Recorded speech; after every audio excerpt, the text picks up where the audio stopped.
Hello guys, ako si Manuel, isang Bicolano. Ang dami kong pangarap kaya tara, suportahan niyo ako dito sa aking pagbablog. Mag-aalas 8 na nga kaya nagmamadali na nga ako magbukas dito sa aming pwesto. Alas 6 nga sana ng gabi yung bukas namin dito kaso nga medyo na late nga ngayon dahil ang dami ko nga ginawa. Tapos yung mga kasamahan ko naman dito, meron nga silang mga home service. Tinanggal ko nga yung mga nakapark na motor dito at inilipat ko nga dun sa kabila para hindi nga matamaan ang tent namin. Kasi pag natamaan at nagasgasan ko yan, sasabihin nyo na naman ako na naman yung may gawa. Kahit wala naman kayong mga ebidensya. Gagawa na naman kayo ng kwento dahil yan ang mga ugali nyo. Charot lang B, masyado ka naman seryoso. So ito na nga mga guys, nilabas ko na nga yung mga upuan namin at ininagay ko na nga rin dito yung tarpaulin namin. Medyo nalulungkot nga ako dahil wala nga mga tambay dito. Dahil wala nga tumulong sa pagbuka ng tent. Pero okay lang, nakayanan ko naman dahil sanay naman ako mag-isa. Ay may hugot siya. Charot. Pagkatapos nga ayusin yung mga upuan, sakto may dumating na nga rin na client para magpamasahe. Habang minamasahe ko nga si sir, may dumating pa ang tatlo para magpamasahe din. Habang nag-edit nga ako, naalala ko nga ito si sir. Nagsabi kasi siya sa amin na magbibigay nga raw siya ng alak. Dumating na nga rin pala yung kasamahan ko dito sa pagmamasahe. Sakto nga dahil ang dami pa nga mga dumating. Shout out sa inyo, pahinga ko sticker.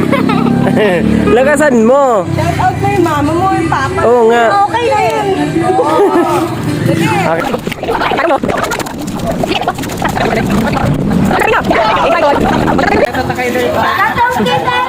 So yun na nga guys, habang nagmamasahe nga kami, may mga lumapit yung bata para humingi ng sticker. Dahil napanood nga raw nila sa vlog ko na magbibigay nga raw ako ng sticker. So ayun, balikan nga natin yung kwento ko about doon sa magbibigay nga ng alak. O diba alak na alak, basta gusto ko kasing uminom tapos. So ito na nga, ang sabi niya nga sa akin, magbibigay nga raw siya sa Friday. Pupunta nga raw siya dito para ibigay nga daw yung alak. At ito na nga yung nangyari guys, walang dumating na alak. O diba paasa. Nag-antay kami hanggang alas 12 pero walang dumating. Sa totoo lang guys, kaya naman talaga namin bumili ng alak. Kaso nga, syempre, mas masarap nga yung libre. Pero sabi nga ng kasamaan ko dito, ang pagkakarinig niya nga raw ay sa Friday. Ay, sa Sabado pala. Kaya sabi ko na lang na baka hindi pumunta dito kasi Sabado pa pupunta. Kayo naman masyadong excited, Sabado pa pala pupunta, Friday pa lang ngayon. Shout out pala kay sir na nagpamasahe sa akin na sabi magbibigay ng alak. Pag hindi ka pumunta dito, hindi kita iboboto, charo. Dumating na nga rin pala yung napakaganda kong asawa, galing nga rin ito sa home service. At shout out nga pala sa may-ari ng Ibiang na nagpalugaw sa amin ngayong gabi. Maraming salamat po sir, sana gabi-gabi po kayo magpamasahe para gabi-gabi din po kami may lugaw. Charot, bawal po yun. At baka mamaga naman yung katawan ni sir. Hanggang dito na lang, maraming salamat sa panonood. Ingat!